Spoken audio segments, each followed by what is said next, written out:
throughout the course of since Gwen was released. Yep. And taking a look at this, yeah, my concern for the Zoe is the Caitlyn. But in some ways, it's not a poke comp, but actually the sleep, the Trouble Bubble can set up flag drags. It can set up, you know, so many ways to execute somebody. You end up grabbing somebody with a sleep, and then Gragas knocks them into you with a cast. You blow somebody up early. And then you have a lot of late game power with this Ezreal and the Karma that can move the Jarvan around the map. Your rotation power is awesome too. Sides, and there's so many questions that we finally get answered as we hop onto the Rift here for game number 1 of our second match of 2022 spring. Can't freeze the wave there in the middle, so it's just exchanged. And here comes Owner once again. Element is seen. He's going to look to try to collapse here. Yeah, when comes Lightning, going to come through, lands onto Carrier. Is now Element going to be forced to flash, get himself out of there, but Owner just flags, drags, gets himself straight in there for first blood. And Kwangdong Freaks, nothing that they can do to answer it, just a bit out of position, and didn't want to waste the flash, did Element, as now Gumushi in a bit of trouble. Now Hoyt going to get snared up, but not going to be too worried about it. Sharing snares on both sides. Faker taking, once again, a bit more damage there in that mid lane, but he's keeping up in farm just fine. 90 caliber net gets Teddy out of danger. And T1 just grab themselves that first blood and get themselves out. That's a really nice pick for Owner, who lost a little bit of control over the jungle early, but is able to capitalize finally as the binding lands. Yeah, Peacemaker comes through and pop goes the Carrier. Break. Yeah, certainly feeling like a handshake throughout a lot of it. You can see like both teams seem like absolutely everything's fine. Like this is how we're supposed to do it, as the Carrier has to soak that ult.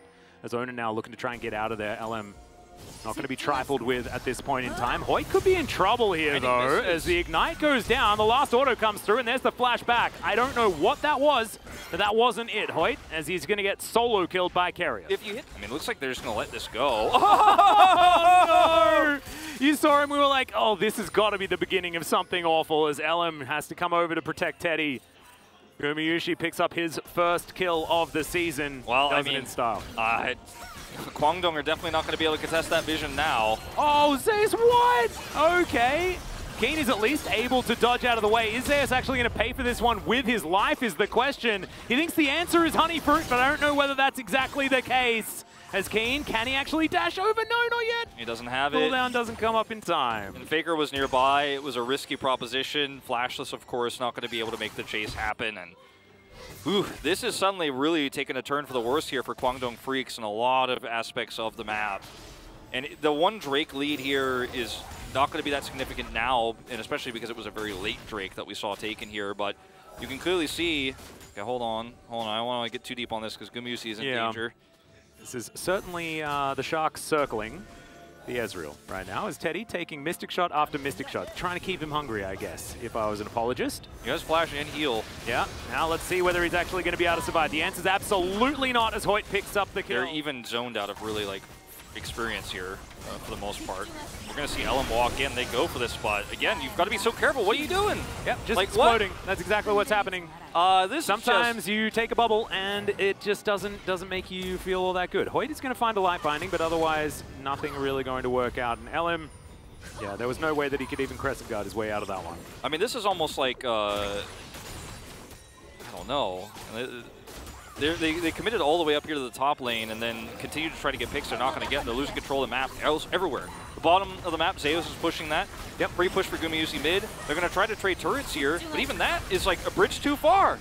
That's a flash from Carrier. Gets himself out of the way, so something here for Kwangdong you're Freaks. dead. But teleport comes in from Zeus. Can he actually find the cask is going to be the question. He's holding it for ever so long. It was a slight drive-by, and eventually he just says, no, I'll hold on to that one. So it's a scary time for Kwangdong Freaks. And Teddy not exactly feeling all that comfortable right now. Only 2 items and some boots and things like that. As the binding is going to connect. Owner able to flag and drag his way out as Keen on the flank. Looks for Zeus. Owner takes a lot of damage. Elam as well getting poked over the wall. And this is the danger into the T1 comp. All of a sudden, one of your members may just pop. Yep. Doesn't happen just yet, but Elam can't go in anymore. And Zeus is a brick wall. He is basically a brick wall. Now he's chasing. Oh no, now he's a lion. Looking for Fate, and he should just pop. He does. Fake is going to be able to pick up that one. He's got himself a Gale Force now as well, and it looks like they'll be able to augment this with... Oh yeah, he's just got so much utility. Look at his items too. Well, Carrier is most likely dead. That knock up in the middle of the blast cone, absolutely beautiful, but unnecessary, as Kwangdong Freaks are going to be able to lock him down.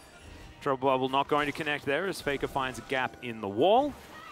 Kwangdong now with a bit of control, given the fact that they have an extra man on the field. It's not going to get fought by Keen just yet.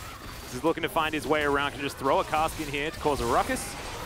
Kwangdong Freaks, they do not want to give this one up, but they are just not allowed anywhere near this Drake pit. Keen seen, they can collapse on him. There's the sleep.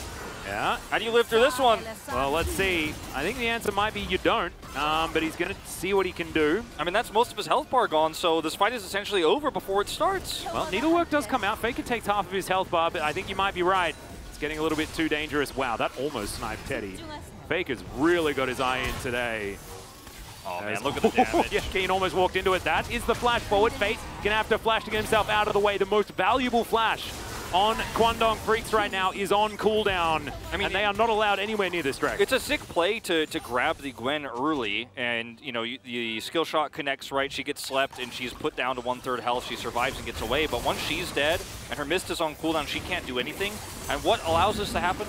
So how does he ever get stopped? He can CC whenever he wants. He can be where he wants with impunity, and Kwangdong have no vision here. They're just grasping at straws. Yeah, teleport going to come on forward as now Kwangdong Freaks desperate to try and make this at least a 50-50. Keen going to dash on forward. Zayas taking a fair bit of damage. I have a feeling that Keen might be immune, but they do wait for the mist to wear off. Keen can dash himself away as Kwangdong have found themselves into relatively decent position, but it is going to be secured by T1. Now can they win themselves the fight is going to be the question as Keen just dashes his way out. And Kwangdong Freaks say, well, I guess we just can't engage against these guys. And now you got to be careful because they're all getting sped up here. They got the heals from that Ocean Soul.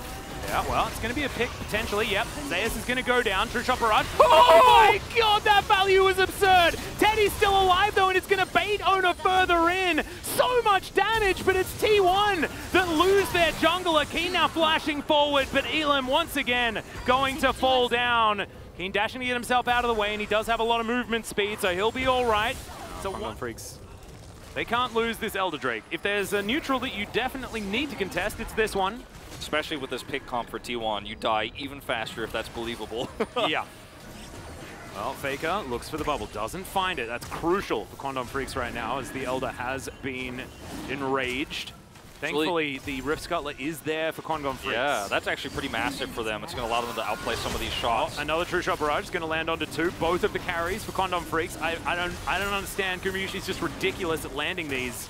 That Trouble Bubble helps zone here quite a bit, but there's still an opportunity for Kwangdong to engage with Keen. He's got a nice flank angle here. He is seen. He's got to go for it. Yeah, Blast Cone comes on over, looking for some damage onto Zayas, but Zayas doesn't really know how to take damage at this point in the game. I think that Keen just hit him with a snip, but it just didn't really do too much as T1 looking like they are immortal. They've got this Ocean Soul. They've got all of the shields from Carrier as well as Ona almost explodes. Does go down towards his stopwatch as 2,000 health, but it's going to reset the Elder Drake. Oh no, now Elam caught in the back of the pit.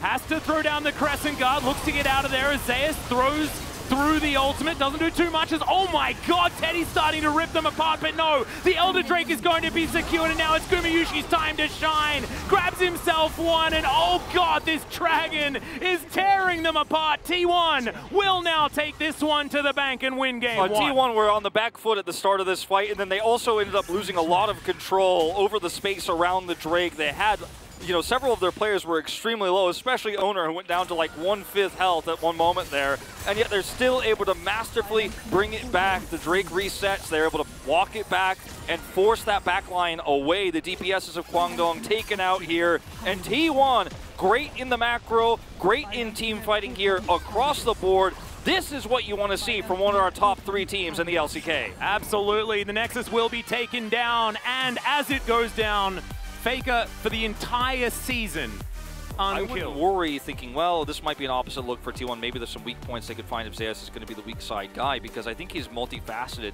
in that way, like Keen often is. And so, yes, low damage, but his ability to set up for fights was crazy. And Guma usually almost cracks 30k with all those True Shot Barrages. He wasn't really carrying team fights with long damage throughput because most team fights were ended by a single pick because Faker gets a sleep, Zayas gets the collapse, and they blow somebody up. But the True Shots, man, they were hitting, and so much. Man, and I like how cute he looks in the cinematic, but, you know, I guess we'll take the Jax here instead. Not commonly seen as a counter to Graves, more commonly a response to the Camille pick and the Gwen here on this current patch, but So looking forward to seeing how this one is going to go. A big test for Zeus, but the rest of the map for T1 looks very, very scary. Something has become prolonged, so don't hate it. LM going to find Ona yet again. Q is going to connect as he has to try and get out of there. Gets slowed down as Gumayusi's going to come on forward, gets the heal, and LM has to get out of there. Teddy now comes through with a cat on a book, looking to try and make this one in favor of Kwangdong Freaks. As Kerry just standing his ground, might actually be able to make something of this as Ona lands the spear, but once again, do have the bop and block coming on through. Hoyt is going to be okay. Carrier gets on down there, looks for a little bit more as Elam down to very close to 100 health. But he'll just walk his way up. The scary thing here too is Carrier had Flash this whole time, so if he gets a tether, he could follow Flash and guarantee the route, but they're still just playing this super safe. If that ends up hitting Elim, that's a huge kill for Owner, and like the jungle matchup is basically decided at that moment. I appreciate how much they've committed to making Owner's life very miserable early, try to put him on the back foot, as this isn't done yet actually. He's still there. Yeah. There's the ping. Oh, Teddy sidesteps it quite nicely. They do have vision over there as Faker takes a lot of damage in that mid lane. We'll have to keep our eye on that one as LM has moved towards that top side of the map instead, but he will lose out on his Krugs. As Carrier now going to get flashed on by Teddy, immediately the follow.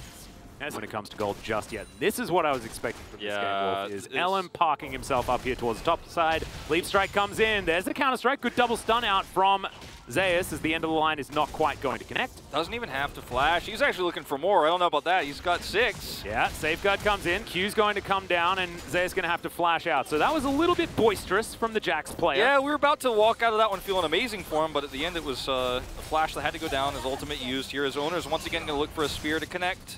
Yeah. Can Teddy actually remain safe is going to be the question as Hoyt jumps off, and now Teddy going to have to take that spear. Waves crashing on forward. Hoyt not going to be able to actually stand with his partner just yet. Looks to get under the turret, but it's not going to work, and a double kill comes through for Ona. I mean, you could try to put the Nidalee down here, but I mean, they had full control of vision. That control ward you see in the tri-brush is Keen's going to eat a turret shot here. Sometimes playing Graves is really frustrating. Yeah. I would do that too. Just throw out the collateral damage and be like, ugh. A really tough start to this game. Yeah. Hoyt's actually almost blown up here instantly. That's going to be another plate going down. This is just abuse. Yeah, this is what Caitlyn is supposed to do. Yeah. And unfortunately, the Jin Yuumi just not enough, especially now that the commitment was put in. Ona spending all that time towards the bottom side is reaping the rewards that they were looking for. Is now Fate looking to try and take down Faker. Great gravity field's going to get the flash out as he looks to get out of the way. Dove underneath the turret as Faker in trouble, but no, doesn't have the turret aggro as Kwangdong Freaks trying to get themselves at least the Rift Herald for this one, and Ona looking to try and get down towards that bottom side, looking for a bit more of this. The bottom block coming on through, but not enough as Teddy surrounded by 3 members of T1 in this bottom lane. And that will spread into things like this. Lee Sin, who's going to try to use Gorge Rinker to extend his ability to survive in these fights. I don't think they have any idea that they're about to die.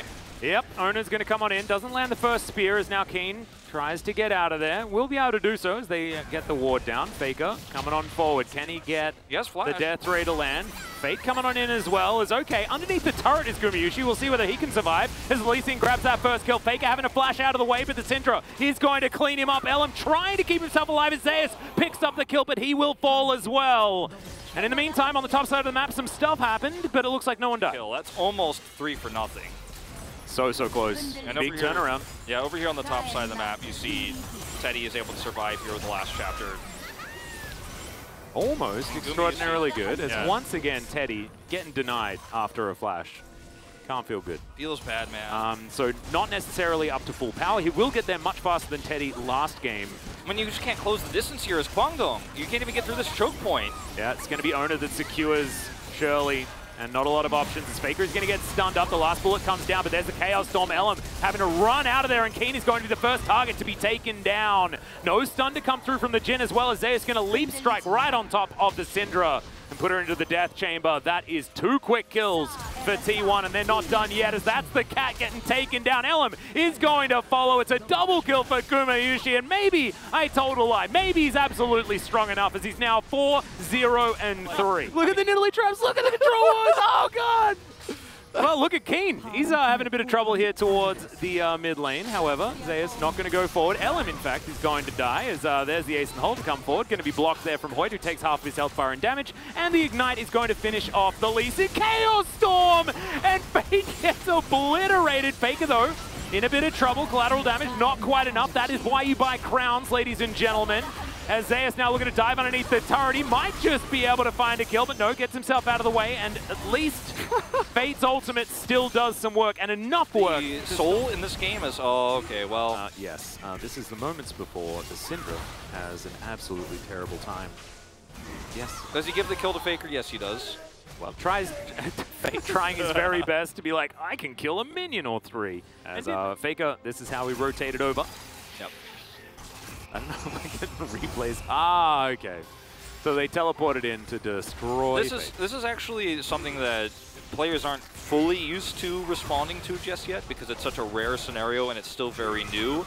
For this. Because it just feels like T1 have had so much control. And look at the scaling nature of this composition, right? As Keen trying to be the champion that he wants to be, and they do manage to take down Gumayusi. So maybe it's not all over yet, as the health bars are still just diminishing. T1 is still so much control. And there are 5 traps here still causing trouble. As Gumayusi finally finishes. Yeah, we are seeing a bit of that. Keen, he does at least have a cat, as the exhaust does come through. Keen taking so much damage. The rest of his teammates are there to stop him from dying to the ace in the hole as the exhaust comes through onto Zeus, but there is nothing that Fake can do about it. He tries to flash, it does not work, and these health bars are getting absolutely destroyed. Faker looking for the triple kill as Keen's in trouble, and he'll get it. Can it be the Penta for Faker to start off? Owner says absolutely not. You'll have to settle for a Quadra, my friend. Wait, no, I'm defecting. I'm defecting. I want to go back. I want to go back. I made a mistake. I made a mistake. Oh, God. Well, at least they're still happy to have a little bit of fun here as Faker picks up the Quadra and will now destroy the base of Kwangdong Freaks, and that will be the 2-0 for T1. An expected result, but for the T1 fans out there, I'm sure they are so happy to see Zeus playing well. Even though he didn't necessarily win lane this time around, this team is working like a well-oiled machine. Especially Teddy and Elim, but I think Teddy more than anybody is going to feel the sting of this loss because he had no ability to play the game here against his former teammate and now biggest rival in Gumayusi. Yeah. I also...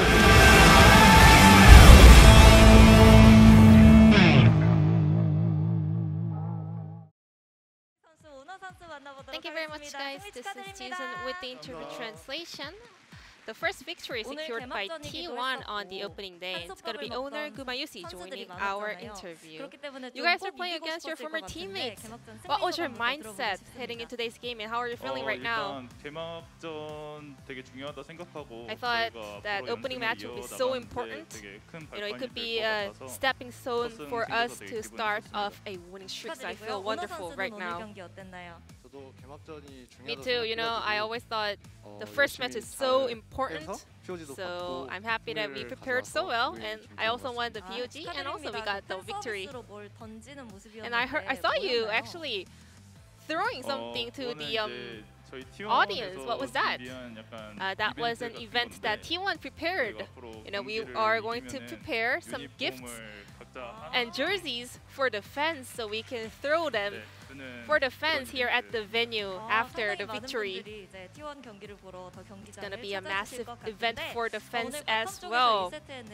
Game number 1, we had a lot of battle down on the bottom lane. You were facing up against Teddy and Hoyt. How was that? Well, you know, we had a lot of, you know, screams when we were staying in T1 together. So I was kind of used to this matchup. Owner, what did you prepare for today's matchup against Kwangdong Freaks? Well, nothing special. I just wanted to get rid of my mistakes. Gumayusi, you also made some very interesting comment in the pre-match interview as well. One does not test a god. So what do you think of Zeus' performance today? I mean, I think he was a little bit nervous, so I tried to, make him feel a lot more comfortable in order to feel relaxed. Owner, how was your, teamwork with Zeus? Because you guys have been playing together for a long time. I am the one that actually gets nervous the most, so I couldn't give him any advice. But just as usual, we just wanted to focus on our own teamwork. Game 2. And game number 1, you guys let Caitlyn Lux, a very popular bottom duo, over to Guangdong Freaks and decided to play Azure Karma. Our bottom duo is confident at every comp down on the bottom lane. We can win either side of the matchup. I'm pretty confident. Very confident, right? And I saw you practicing Ezreal a lot after Worlds last year. Especially the ultimate was always hitting the enemies. How was game number 1 for you? I don't really think that I played well because I was pretty nervous in game 1 as well. I hope I can play better next time and come back with stronger Ezreal. But Karma also had some fantastic performance today. So did you think that you will win the POG over Kyria? I mean, at the end, my damage graph was massive and my KDA was clean, so I was pretty confident. What did Kyria say? He values team's victory more than, his personal POG. So I thought he was also pretty happy about the result. Speaking of POG, you are the POG from game number 2. So could you break down the jungle matchup that you decided to play? I was also pretty confident, as Gumayusi said, I can win either side of the matchup, Nidalee or Lee Sin, and Nidalee is pretty good right now. And you were playing around the bottom lane a lot. Was that a call from Gumayusi? I mean, our bottom duo are just too aggressive. They just get overexcited every time, so I just went down to control them, I mean, it's all about hierarchy. I'm pretty sure he has to pay a visit down on the bottom lane because, I can see the rank inside of T1 with this funny interview. And Owner, what's your goal this year? First off, in the LCK, I want to be the best jungler in the LCK. Wish you the best of luck. What about you, Gumayusi? What's your New Year's resolution? Obviously, winning the LCK. I want to be the best AD carry in Korea and also the best AD carry in the world. Moving on, this ballpark was actually packed with your fans, and some of the fans were lucky enough to get your jerseys. Any message over to the fans here and also watching online? Thank you for coming in, and also I know there are a lot of fans also who couldn't get the tickets, so thank you for watching us online as well, and we will become a great T1 and win the LCK title. Owner, what about you? Me too. Thank you for staying here late at night, supporting us. I hope to see everyone next time as well, and keep supporting us. Any cute hearts for the fans? Thank you so much. Once again, congratulations on the win. This will be the end of the interview with Owner Gumayusi, and I'm going to pass it back to our casters. Thank you. Thank you.